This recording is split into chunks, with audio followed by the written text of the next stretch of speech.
Arthur Snell, British High Commissioner. I want to start by thanking the Rotary Club, of which I'm very proud to be a member, for accommodating me at short notice. This all began yesterday morning. I got up, I did the usual things, I had my breakfast, I read the newspaper, and then things went off course. I became furious.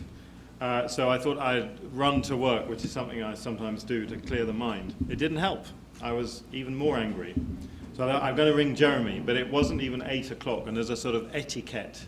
You can't really ring a friend before 8 in the morning. So at 08:07, I rang Jeremy.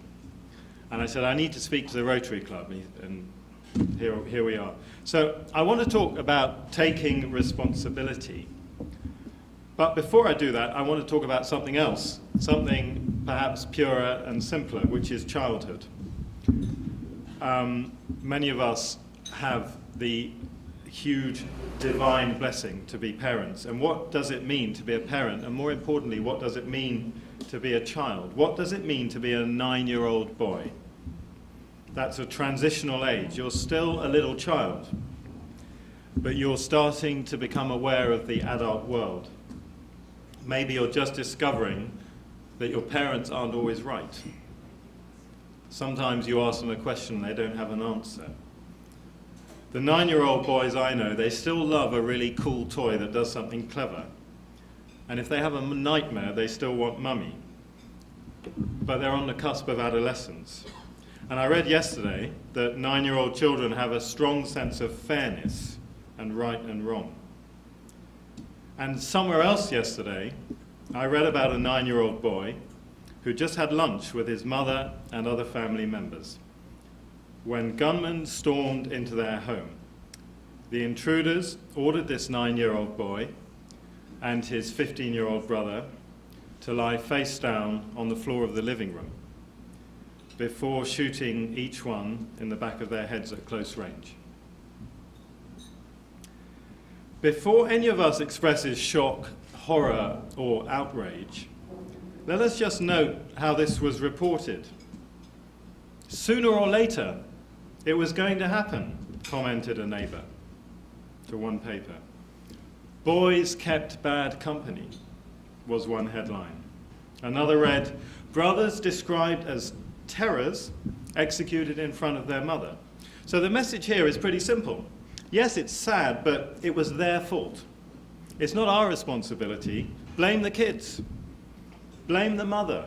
Blame the absent father. And if that fails, blame the police. Demand they take tougher action. Arrest more people. Don't worry, there's no evidence this has never worked. Just do it again. It's not our responsibility. And taking responsibility isn't something that people seem very keen on.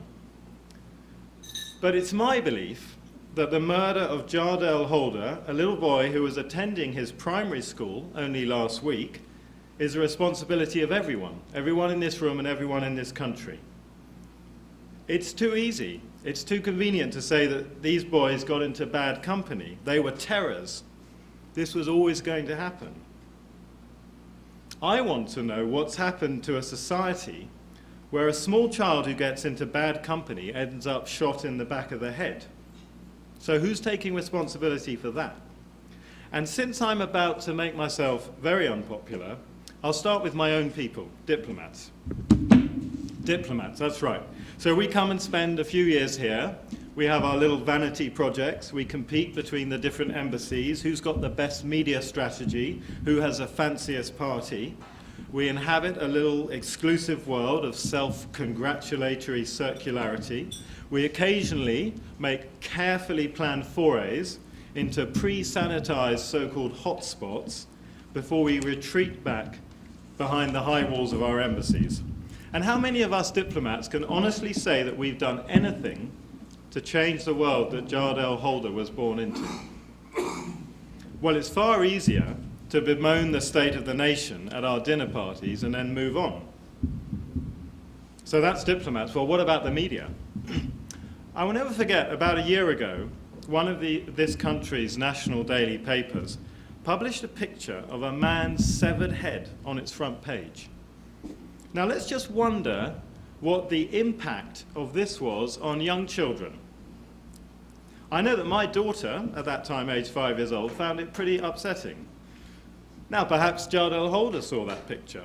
Perhaps it taught him to value human life a little less. How many other children saw that image on newsstands or saw it across the breakfast table in the hands of their parents? What is the impact of this and countless similar images on young minds?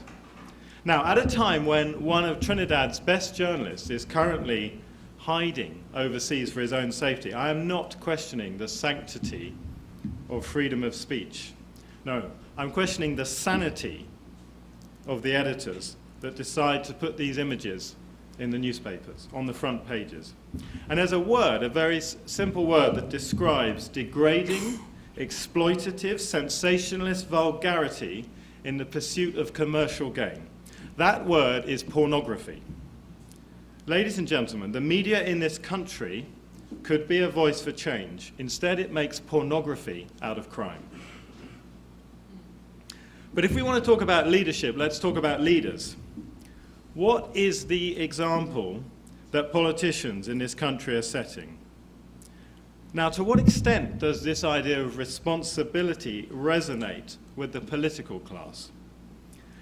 In the Westminster Parliament, we used to talk of political decisions being made behind closed doors in smoke-filled rooms. In this country, it seems that a different sort of activity goes on in smoke-filled rooms.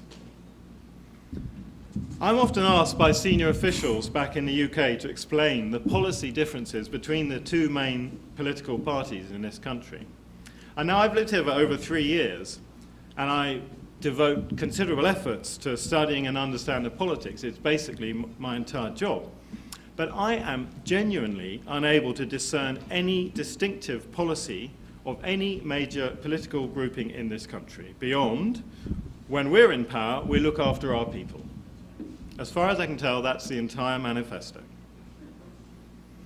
So where does that leave us, Rotarians? Well, most of us enjoy a high quality of life. Many of you are business leaders. Of course, you're not part of the problem. Oh no, you're part of the law-abiding majority. You keep your heads down and your hands clean. I'm always meeting people who tell me that in this country where corruption appears to be a problem, their company doesn't pay commissions. That's the other people who do that. I suppose that means I only mix with the right sort of people. But someone is paying these commissions. Someone is contributing to the fact that in the past 10 years, Trinidad and Tobago has moved 40 places in the wrong direction in the global corruption league table. Let me tell you, this is not a league table you want to be at the top of. Some people are responsible. Will we name them and shame them? No. Or will we keep quiet because we don't want to affect our own chances, maybe in the future? So there will be some, of course, hand on heart, know that they've never made a dodgy payment, never paid a commission or a bribe, and I salute you. But have you contributed to the problem in other ways? Who here has given an internship to their friend's child and in so doing denied an opportunity to a more talented, more deserving candidate who lacks family connections? Who here makes a recruitment decision based on whether someone's face fits rather than the quality of the application? And who here sits quietly as they benefit from an economic system that appears designed to offer a wonderful lifestyle if you're over the line? Minimal tax, cheap electricity, cheap fuel for the boat, and all the while tut-tutting, well, it's a bit unsustainable. Well, if it's unsustainable, what are we doing about it? I often hear talk of turning points, and this reminds me of sailing, an activity that I enjoy. When you turn, you can always turn back. But what if this is a tipping point? Now, ladies and gentlemen, we've come to the bit in the speech where I'm supposed to come up with the answers. I haven't got any. I've lived in this country for 3 years, and I've done all that I can to understand the complexities and challenges, and I feel no more qualified now to offer any kind of solution than I did on arrival fresh off the plane 3 years ago. So the best I can do is try to ask these questions. Are we at a turning point? And if we are, can we turn back? Can we collectively take responsibility? Or will we continue to find somebody else to blame? Or is it a tipping point? Have we capsized? And if we're all drowning, if we start pointing the finger at each other, we're still going to drown. So what I really want to ask is, how many more little boys have to die as gangsters before we realize it might be too late? Thank you.